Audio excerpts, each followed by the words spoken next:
মিস্ত্রিকে দেখাই। আমাদের এখানে হেড মিস্ত্রি না হলে তো হবে না, শিবানীদি তো অ্যাসিস্ট্যান্ট, হেড যে মিস্ত্রি এখানে আমাদের মিস্টার সুবলদা। হ্যাঁ, ওই জন্য মিউনিসিপ্যালিটিতে একটু কাজ করেন, উনি চাকরি করেন, কিন্তু নির্মল বন্ধু বিভিন্ন মানে গুণের কোনো কমতি নাই। আচ্ছা, এটা হচ্ছে ময়দা মাখা হচ্ছে, এটা ময়দা দিয়ে এটা নাঙ্কু ভাজা হবে। আর এটাতে যে ঝুড়িটা একবার করেছিল দিদি, সেই ঝুড়িটাই করবে। আচ্ছা সুবলদা, তুমি তো দুটো দেখছি মেখে রেখেছো, একটা দেখছি এখানে সাদা সাদা মাখা, আর একটা হচ্ছে যে হলুদ হলুদ, এটা বলেছে বেসন। আচ্ছা, তাহলে এটা কি হবে বলো? এটা নানকু ভাজা হবে। আচ্ছা, এটা নানকু ভাজা হবে, তাই তো? আচ্ছা, আর এটা ঝুড়ি ভাজা হবে। ও ঠিক আছে, দেখা যাক। এই মেশিনগুলো একটু জাম্প হয়ে গেছে, ব্যবহার হয়নি তো অনেকদিন, তার জন্য দাদার পক্ষে একটু টাফ হয়ে যাচ্ছে করা। তো মোটামুটি যাই হোক করেছে, পরে এই বেসনটা এখন ফ্রিজে ঢুকিয়ে রেখে দেবো, পরে আবার এক মেশিনটা ঠিক করে এলে দাদা করবে। দিদি একদম জাস্ট পরোটার মতন বেলছে, আর দাদা এগুলোকে একদম পিস পিস করছে ছুরি দিয়ে কেটে দিয়ে।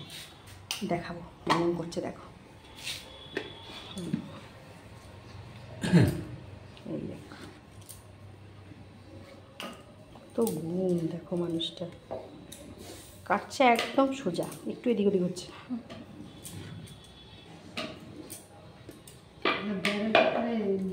বোতলটা ধোয়া থাকে না, বোতলটা তেলটা ঢালা, সাদা তেল ঢালবেন।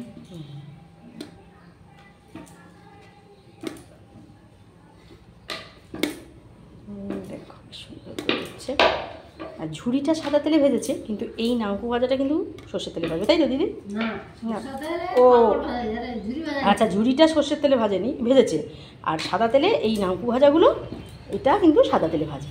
মানে যত্ন, আমরা যারা কিনে খাই ভাবি বোধহয় যা হোক হবে, না, এর যথেষ্ট সিস্টেমেটিক, যথেষ্ট এরা মাথা ঠান্ডা করে তারপরে আমাদেরকে বিক্রি করে। এটা হচ্ছে ব্যাপার, যথেষ্ট পরিশ্রম। আজকে রান্না ওলকপি, এটা হচ্ছে আলুটাকে আলুটাকে আমি একটু নেড়ে নিচ্ছি আগে, যেমন দেই। আর এটা হচ্ছে ওলকপি, এটাও একটু ভালো করে তেলে নেড়ে তারপরে এটা বাঁধবো। আর এখানে ঘিটা গরম হয়ে গেছে, এখানে ব্রোকলি দিয়ে, ব্রোকলি দিয়ে একটু পনির করব। তো পনিরগুলো আমার কেটে রাখা আছে, এবার এর মধ্যে আমি তেলের মধ্যে ভালো করে পনিরগুলোকে, পনির মানে ঘরের তৈরি ছানার থেকে যেটা আমি তৈরি করি সেটাই, তো সুন্দর করে একটু ভেজে নিতে হবে, কেন না ভাজলে খেতে ভালো লাগবে না।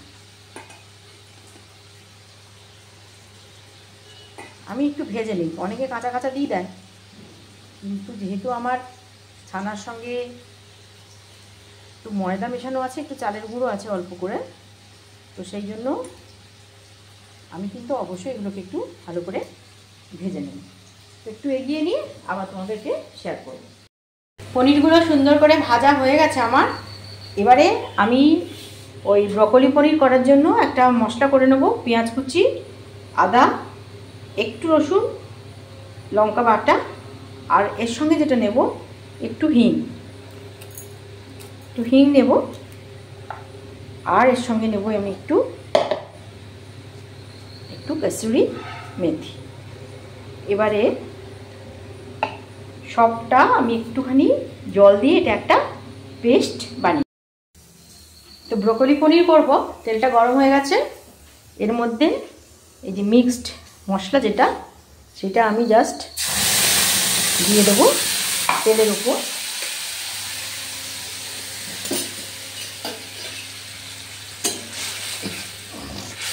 এর মধ্যে সবই প্রায় দেওয়া আছে, শুধু হলুদের গুঁড়োটা দিইনি,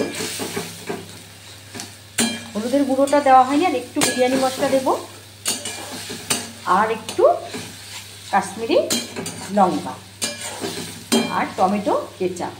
তো মশলাটা কষতে কষতে ওই বাটনাগুলো দিয়ে দিই। ব্রোকলি পনির করছি, মিক্সড মশলাটা তো দিয়ে দিয়েছি, তার সঙ্গে দিলাম একটু চিনি, একটু বিরিয়ানি মশলার গুঁড়ো, একটু নুন, একটু কেচাপ দিয়ে আরেকটু মশলাটাকে আমি কষে নেব, যাতে পেঁয়াজের আর রসুনের আর আদার কাঁচা গন্ধটা যাতে চলে যায়।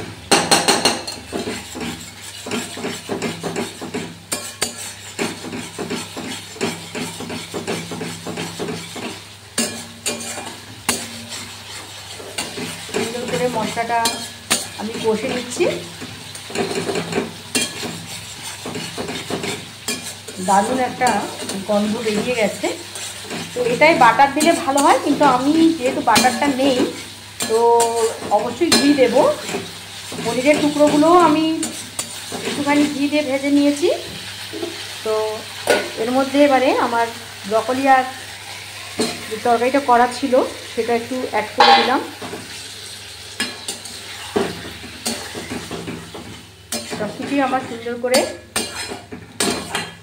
সেদ্ধ করা রয়েছে। এর মধ্যে আমি দিয়ে দেব এবারে ভাজা পনিরের টুকরোগুলো। কটা একটু বেশি ভাজা আর কটা কম, এটা কম ভাজাটা আমি, বেশি ভাজাটা কমটা। একটু হালকা করে ভাজলে কী হয়, ভেতরটা কাঁচা থেকে যায় তো পছন্দ করে না, এই জন্য একটুখানি ভালো করে ভেজে দিতে হয়। তো মোটামুটি মুখরোচক চ্যানেলে পুরো রেসিপিটা আমি দিয়ে দেবো, তোমরা দেখবে আর একটু সাবস্ক্রাইব করে দিও, বুঝেছো? ব্যাস, এই দেখো মোটামুটি